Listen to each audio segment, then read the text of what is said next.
Hello বন্ধুরা, সবাই কেমন আছো? আশা করি ভালো আছো। আমি কুশাল।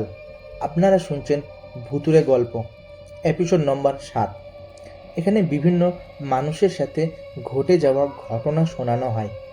আর আপনারা যারা আমাকে ঘটনা পাঠাতে চান তারা মেল করতে পারেন ভুতুড়ে গল্প 123@gmail.com, অথবা ফেসবুকে ইনবক্সে ঘটনা পাঠাতে পারেন। আর আমাকে যারা সাবস্ক্রাইব করেনি তারা তাড়াতাড়ি লাইক আর সাবস্ক্রাইব করে দিন। আর ফেসবুকের লিঙ্ক ডেসক্রিপশনে দেওয়া আছে। চলো বন্ধুরা, এবার আমরা পাড়ি দেব ভূতের রাজ্যে। ভুতুড়ে গল্প। আধার যখন ডাকে কেউ জানে না কাকে। আজ যে ঘটনাটা আমি তোমাদের শোনাবো সেটা আমার নিজের সাথে ঘটে যাওয়া একটি ঘটনা। আজ থেকে প্রায় 3 বছর আগের ঘটনা।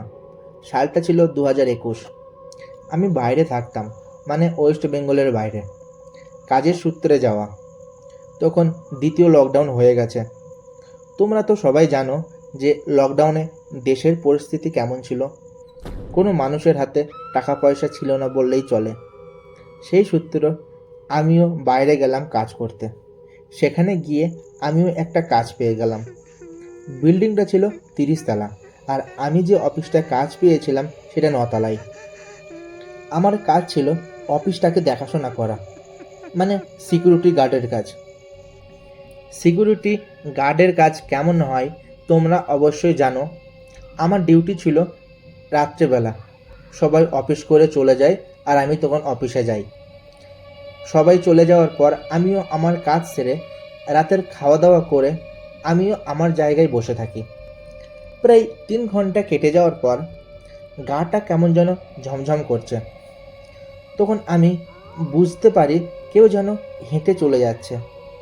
যেমন হাওয়ায় চটি পড়লে যেমন শব্দ হয় ঠিক তেমন।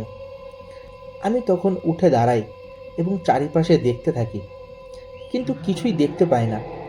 এইভাবে কিছুদিন কেটে যায়। তারপর একদিন আমি খাওয়া দাওয়া করে আমি আমার মতো শুয়ে আছি। রাত 2টো বাজে। তখন আমি শুনতে পাই টেবিলের ওপর থেকে পেনগুলো পড়ে যাচ্ছে। একটা শুনশান জায়গায় কেমন আওয়াজ হয় তোমরা অবশ্যই জানো। ঠিক তেমন আওয়াজ হলো। আমি উঠে দেখি, কিন্তু কিছুই দেখতে পাই না। এইভাবে দিনের পর দিন হতে থাকে। আমারও মনে মনে ভয় বাড়তে থাকে। কাউকে কিছুই বলতে পারি না। হঠাৎ একদিন রাত্রেবেলা আমি ওয়াশরুমে যাই এবং আমি আমার মতো বাথরুম করছি। হঠাৎ আমার পাশের বাথরুম থেকে ফ্ল্যাশ করার শব্দ শুনতে পাই এবং তাড়াতাড়ি যাই। গিয়ে দেখি কিছুই দেখতে পাই না। তার কিছুদিন পর আমি আবার ওয়াশরুমে যাই এবং গিয়ে আমি আমার মতো বাথরুম করছি। আমার পাশের দিক থেকে জল বেরোচ্ছে, কিন্তু একটা জিনিস আমি বুঝতে পারিনি, সেখানে সেন্সর লাগানো ছিল। সেখানে তো টাচ না করলে জল বেরোবে না, তাহলে সেখানে টাচটা করলো কে? এই প্রশ্নের উত্তর খুঁজে পাইনি আমি। এরকম প্রায় শব্দ হতে থাকে। আমি এতটা পাত্তা দিই না। আমি আমার মতো কাজ করি। প্রায় 1 বছর পর রাত আনুমানিক 1:30 হবে। তখন আমি শুনতে পাই বাথরুমের দিক থেকে গরু ডাকছে। তোমরা জানো বন্ধুরা, গরু ডাকলে কেমন আওয়াজ হয়। আমি ওসব পাত্তা দিই না। দিনের পর দিন ক্রমশ ভয় আমায় গ্রাস করছে। তখন আমি আমার সিনিয়রকে সবটা বলি। আমার সিনিয়র সবটা শুনে বলে, আমায় ভয় পেও না, ওসব কিছুই নেই, তুমি ফালতু ফালতু ভয় পাচ্ছ। ওসব না ভেবে কাজে মন দাও। আমার মন বলছে কিছু তো একটা আছে। আমি কাকে জিজ্ঞাসা করব? আমি কিছুই বুঝতে পারছি না। একদিন আমি ডিউটির জন্য এন্ট্রি করছিলাম বিল্ডিংয়ে ঢোকার জন্য। তখন একটা সিকিউরিটি গার্ড আমায় বলছে, আপনি কোথায় কাজ করেন? আমি তখন তাকে বললাম আমি কোথায় কাজ করি। সে তার নাম জানাতে অনিচ্ছুক। তাই তার নামটা নিলাম না, আমি তার নাম দিলাম শুভম। শুভমের ভাষায় বলছি।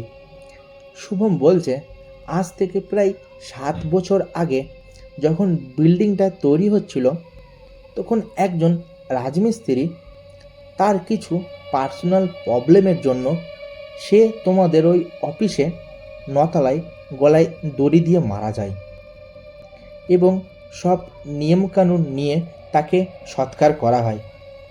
কিন্তু তার আত্মাটা আজও আছে ওইখানে। তুমি যেমন তোমার অফিসে তাকে অনুভব করতে পারো, আমরা যখন রাতের ডিউটি করি তখন তাকে দেখতে পাই। আর তোমার অফিসে যে কাজ করতে আসে সে কিছুদিন কাজ করে পালিয়ে যায়। আমি তার কাছ থেকে কথাগুলো শুনে আমি অফিসে চলে যাই এবং সেই দিন রাতে দেখি একটা কালো রঙের অবয়ব আমাদের অফিসের গেটের সামনে দাঁড়িয়ে আছে। আমি তাকে দেখা মাত্র আমি কিছুই করতে পারি না, কি করব আমি কিছুই বুঝতে পারছি না। তখন সে খুব জোরে জোরে হাসছে আর বলছে, এটা আমার জায়গা, আমি এখানে থাকি, আমি কাউকে থাকতে দেব না।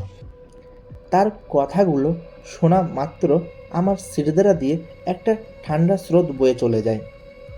তখন আমি অফিসের ব্যাক গেট দিয়ে নিচে চলে আসি এবং সেই রাতে আমি আর অফিসে যাই না। সারা রাত নিচে সিকিউরিটি গার্ডের কাছে বসে থাকি। সকাল হলে আমি তখন আমার সিনিয়রকে রিজাইন দিয়ে চলে আসি এবং আমি আর সেই বিল্ডিংয়ে কাজ করতে যাই না। আজও যখন সে রাতের কথাগুলো মনে পড়লে আমার গায়ে কাঁটা কাঁটা দিয়ে ওঠে। এই ছিল আমার সাথে ঘটে যাওয়া একটা সত্যি ভৌতিক ঘটনা। ভুতুরে গল্প। আধার যখন ডাকে কেউ জানে না কাকে। বুধবার, শুক্রবার আর রবিবার ঠিক রাত 10টায় অফিসিয়াল ইউটিউব চ্যানেলে ঘটনা আসবে। আর আমাকে ঘটনা পাঠাতে হলে মেল করতে পারো ভুতুরে গল্প 123@gmail.com। চলো বন্ধুরা, পরের ভিডিওতে আবার কথা হবে। ভালো থেকো, সুস্থ থেকো সবাই। বাই।